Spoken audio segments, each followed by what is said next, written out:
আল্লাহর প্রশংসা করে করে কোনোদিন শেষ করা যাবে? এজন্য কখনোই যেন অভিযোগ না করি আল্লাহর কাছে, কমপ্লেইন যেন না করি।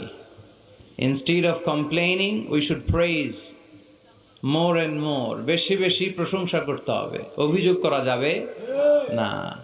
অনেকের অনেক দুঃখ, অভিযোগ, জাল্লা আমার এটা দিল না, ওইটা দিল না, আমার পাশে সে বড় হয়ে গেল, ও চাকরি পেয়ে গেল, ও ব্যবসায় উন্নতি করলো, ও ভিসা পাইলো, আমি পাইলাম না। আফসোস, ও আফসোস করতে করতে মরবে, ঠিক কি না? আর প্রশংসা যে করবে তাকে নেয়ামতের বাড়ি ধারা আরো বাড়িয়ে দিবে কে? এজন্য আফসোস করব না, প্রশংসা করব। অভিযোগ করব না, শুকরিয়া করব। আল্লাহ অনেক দিয়েছে, ঠিক কি না? আপনারা শেখ সাদি রাহিমাহুল্লাহর নাম শুনে থাকবেন। বালাগাল উলা বিকামালিহি কাশাফাদ দুজা বিজামালিহি, এই কবিতা লিখে উনি বিখ্যাত হয়েছিলেন। উনি পার্সিয়ান পয়েট, ইরানি একজন কবি। তো ওনার একবার আর্থিক সমস্যা যাচ্ছিল, দৈন্যতা যাচ্ছিল, টাকা পয়সা ছিল না, ফলে ওনার পায়ে দেওয়ার মতো জুতা ছিল না।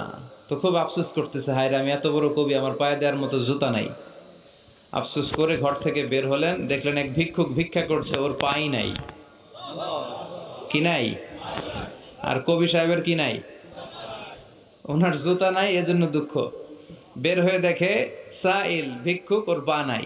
এবার উনি সেজদায় পড়ে আল্লাহর ডেকে বলে, আল্লাহ শুকর আলহামদুলিল্লাহ, অনেক ভালো আছি। শুকর আলহামদুলিল্লাহ, বেশ ভালো আছি, অনেক সুখে আছি। এজন্য সুখ হচ্ছে আলহামদুলিল্লাহর ভিতরে। সুখ আছে কিসের ভিতরে? যে কোনো পরিস্থিতিতে আমরা থাকি না কেন, বিপদে আপদে, সকালে বিকালে, শীতকালে গ্রীষ্মকালে, আমরা কি পড়বো? আলহামদুলিল্লাহ পড়বো। এর কারণ চাহিদার কোনো শেষ নাই।